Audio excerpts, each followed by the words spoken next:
Orang-orang yang menebar ilmu, maka dia akan mendapatkan pahala dari orang yang mengikutinya. Ya, Rasulullah SAW bersabda, "Man da'a ila hudan kana lahu minal ajri mithlu ujuri man tabi'ahu la yankusu dzalika min ujurihim syai'a." Siapa saja yang mengajak kepada kebaikan, ya, menebar petunjuk Allah Subhanahu wa taala, maka dia akan mendapatkan pahala dari mereka yang mengikutinya tanpa dikurangi pahala orang tersebut sedikit pun. Gitu ya. Kita mengajarkan salat kepada 10 anak didik, salat sesuai dengan sunnah Rasulullah SAW. Kemudian mereka mempraktekkan itu atas ajaran yang kita sampaikan. Maka setiap kali mereka salat, kita mendapatkan pahala itu. Gitu ya. 10 tahun mereka salat, sebanyak 10 tahun kita mendapatkan itu. Seumur hidup dia salat atas ilmu yang kita tanamkan kepada dia, maka seumur hidup itu pula kita mendapatkan pahala itu. Bagaimana kalau 100 orang kita ajarkan?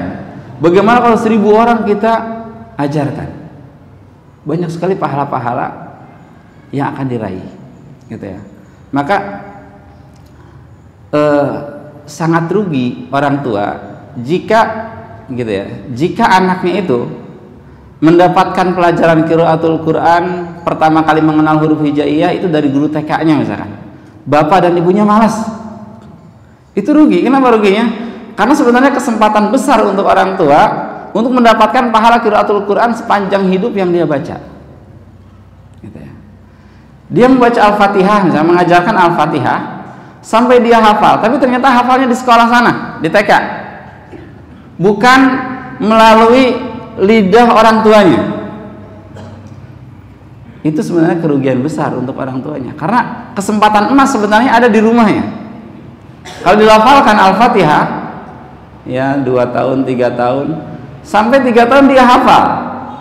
Kalau dia ditakdirkan oleh Allah Subhanahu wa taala sampai berumur 60 tahun setelah kita meninggal, dan dia terus akan membaca Al-Fatihah itu di setiap rakaat salatnya. Di setiap rakaat salatnya. Belum lagi salat sunnah-sunnah yang dia lakukan. Terus dibaca Al-Fatihah itu, maka pahala itu akan terus mengalir kepada orang yang pertama kali mengajarkannya. Ini berdasarkan sabda Rasulullah SAW, "Man da'a ila hudan kana lahu minal ajri mithlu ujuri man tabi'ahu la yanqus dzalika min ujurihim syai'a." Gitu ya. Jadi besar sekali pahala orang-orang yang menebar ilmu. Puluhan ribu orang mendengarkan ceramah di Fajri, gitu ya. Ini kan satu materi disebar ke angkasa, ke langit. Dari langit ini Allah Subhanahu wa taala memenuhi udara Bogor, Jakarta, Bekasi dan Depok, gitu ya, dengan materi-materi ilmiah yang sunniyah, ilmu yang bagus sekali. Dari situlah Allah Subhanahu wa taala mulai mencurahkan hidayahnya kepada orang-orang yang Allah kehendaki melalui gelombang 99.3. Orang yang ingin diberikan hidayah oleh Allah Subhanahu wa taala, diturunkan hidayah itu, didengarkan oleh mereka. Maka ketika mereka mendengarkan dan mulai mendapatkan pencerahan dari siaran ini, maka seluruh tim anggota Fajri dan seluruh dai yang mendukungnya, seluruh donatur yang memberikan hartanya, itu pun mendapatkan pahala dari orang tersebut. Sebaliknya, man da'a ila dhalalatin kana 'alaihi minal ithmi mithlu athami man tabi'ahu la yanqusu dzalika min athamihim syai'a. Sebaliknya, orang-orang yang mengajak kepada keburukan, maka dia pun akan mendapatkan dosa, ya, sebagaimana dosa orang-orang yang mengikutinya, tanpa dikurangi dosa itu dari dia sedikit pun.